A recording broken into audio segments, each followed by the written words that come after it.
Dattaguru welcome back to 30 days challenge by Shoki vlogs.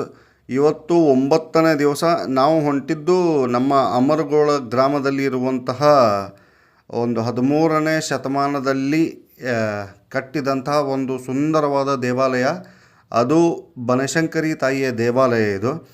So ನಾವು ಇವತ್ತು ಇದನ್ನು ಪ್ಲ್ಯಾನ್ ಮಾಡಿಕೊಂಡು ಇಲ್ಲಿ ಬಂದಿವ್ರಿ. ಆ್ಯಸ್ ಯೂಶ್ವಲ್ ಇದನ್ನು ಕಟ್ಟಿದ್ದು ನಾಗರ ಶೈಲಿ ಒಳಗೆ ಕಟ್ಟ್ಯಾರ್ರಿ ಇದನ್ನ. ಇದು ಪೂರ ವಾಸ್ತುಶಿಲ್ಪ ಏನೈತಲ್ರಿ ನಾಗರ ಶೈಲಿಯ ಮೇಲೆ ಆಧಾರಿತವಾಗಿ ಕಟ್ಟಿಸಿದಂಥ ಒಂದು ಗುಡಿ. ಎಷ್ಟೋ ದಾಳಿಗೆ ತುತ್ತಾದರೂ ತನ್ನ ರೂಪವನ್ನು ಕಳೆದುಕೊಳ್ಳದೆ ಇನ್ನೂ ಹಾಗೇ ಇದೆ. ಸೊ ತಾಯಿ ಬನಶಂಕರಿ ದೇವಿಗೆ ನಾವು ಒಂದು ಸೆಲ್ಯೂಟ್ ಹೊಡೆದು ಅಲ್ಲೇ ಪಕ್ಕದಲ್ಲಿ ಒಂದು ಈಶ್ವರನ ದೇವಸ್ಥಾನ ಇದೆ ರೀ. ಅದರ ಬಾಜುನ ಒಂದು ಈಶ್ವರನ ಗುಡಿ ಐತಿ.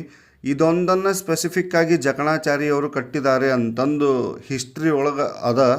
But I am not sure ಕರೆಕ್ಟೋ ಇಲ್ಲೋ ಗೊತ್ತಿಲ್ಲ. ಬಟ್ ಅದು ಇದ್ದಿದ್ದನ್ನು ನಾನು ಹೇಳಿದ್ದು.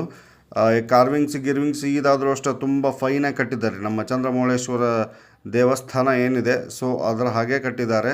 ಇದು ವಜ್ರಾಕಾರ, ಅಲ್ಲಿ ನಕ್ಷತ್ರಾಕಾರ ಅಂತ ನಾವು ನೋಡಿದ್ವಿ. ಇಲ್ಲಿ ವಜ್ರಾಕಾರದ ಪ್ಲೇನ್ ಇದ್ರ ಮೇಲೆ ಬಿಲ್ಡ್ ಮಾಡ್ಯಾರ ಇದನ್ನ ಗುಡಿಯನ್ನು.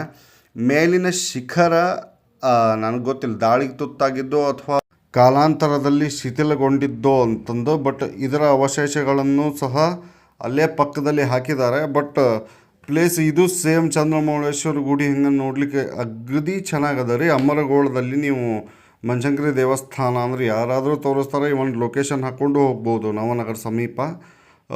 This is what all about this temple. So ಮತ್ತೆ ನಾಳೆ ಮುಂದಿನ ಟೆಂಪಲಲ್ಲಿ ನಿಮ್ಮನ್ನು ಭೇಟಿ ಆಗ್ತೀನಿ ಅಂತ ಹೇಳ್ತಾ ಎಲ್ಲರಿಗೂ ನಮಸ್ತೆ. ದತ್ತಗುರು.